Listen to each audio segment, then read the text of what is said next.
Hello students, class third Hindi first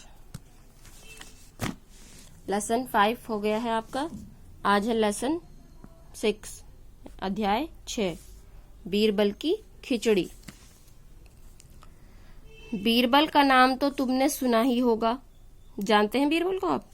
way बादशाह अकबर के दरबार में मंत्री थे। क्या थे वो? बादशाह अकबर के दरबार में मंत्री। वे बहुत ही होशियार और बुद्धिमान थे। बादशाह अकबर उन्हें बहुत मानते थे। वे हर काम के लिए बीरबल से परामर्श लिया करते थे और हर काम के लिए बादशाह अकबर किससे राय लिया करते थे? बीरबल से। एक बार की बात है, अकबर और बीरबल महल के पास बने एक तालाब के पास खड़े थे। बादशाह ने अचानक तालाब का पानी छूते हुए बीरबल से कहा। अचानक से उन्होंने जो था पानी छू लिया और फिर बीरबल से कहा, बीरबल, राज्य में ऐलान करवा दो कि जो कोई रात भर इस ठंडे पानी में खड़ा रहेगा उसे सोने की 100 मोहरें इनाम में दी जाएगी। किसने कहा? ये बादशाह अकबर ने बीरबल से। दूसरे दिन राज्य में ऐलान करवा दिया गया।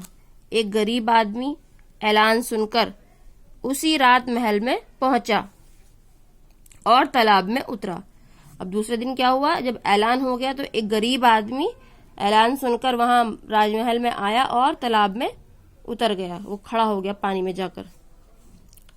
तालाब का पानी बर्फ की भांति ठंडा था। जैसे बर्फ होता है ना, ठंडा एकदम, ऐसे ही वो पानी था, बिल्कुल ठंडा बर्फ की तरह।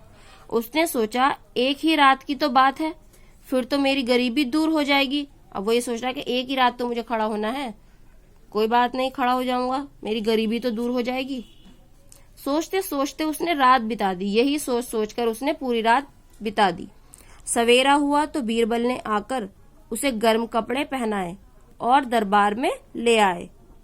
बादशाह ने पूछा, क्या तुम्हें पानी में खड़े रहकर ठंड नहीं लगी?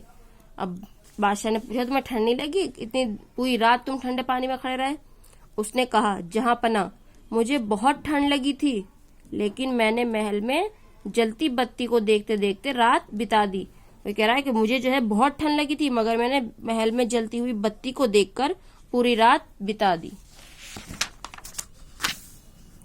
बादशाह ने कहा, अच्छा, तो तुम जलती बत्ती से गर्मी लेते रहे, फिर इनाम किस बात का? इतना कहकर अकबर ने उसे दरबार से भगा दिया। बीरबल को ये अच्छा नहीं लगा, किंतु उन्होंने कुछ नहीं कहा। अब बीरबल को ये बात अच्छी नहीं लगी कि अकबर ने जो था उसे दरबार से भगा दिया था। कुछ दिन बीते, मतलब कुछ दिन बीत गए। एक दिन बीरबल ने बादशाह से कहा,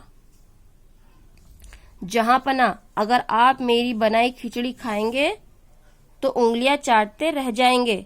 बादशाह बोले, तब तो हम कल ही तुम्हारे यहाँ खिचड़ी खाने आएंगे। अब बीरबल ने क्या कहा कि अगर आप मेरे हाथ की बनी खिचड़ी खाएंगे तो आप अपनी उंगलियां चाटते रह जाएंगे। तो अकबर ने भी ये कह दिया कि चलो हम कल आएंगे आपके यहाँ पर। अगले दिन दोपहर को बादशाह अकबर बीरबल के घर खिचड़ी खाने पहुंचे। बीरबल घर के पास एक मैदान में खिचड़ी पका रहे थे। खिचड़ी। बादशाह को यह देखकर अचरज हुआ। अचरज यानी हैरानी, कि हांडी काफी ऊपर टंगी थी, जबकि नीचे जमीन पर थोड़ी सी आग जल रही थी। कि हांडी जो थी ऊपर थी और आग बहुत नीचे जल रही थी। तो बादशाह अकबर को देखकर ये हैरानी हुई कि क्या कर रहे हैं ये। बादशाह ये देखकर बोले, अरे हांडी इतनी ऊपर और आग एकदम नीचे, इस आग की गर्मी हांडी तक पहुंच ही नहीं सकती, फिर खिचड़ी कैसे पकेगी? बीरबल बोले, जहां पना, जब दूर खड़े आदमी को राजमहल की बत्ती से गर्मी मिल सकती है तो इस आग की गर्मी हांडी तक कैसे नहीं पहुंचेगी? ये उस गरीब आदमी की बात के ऊपर समझा रहे हैं अकबर को। बादशाह समझ गए कि बीरबल क्या कहना चाहते हैं।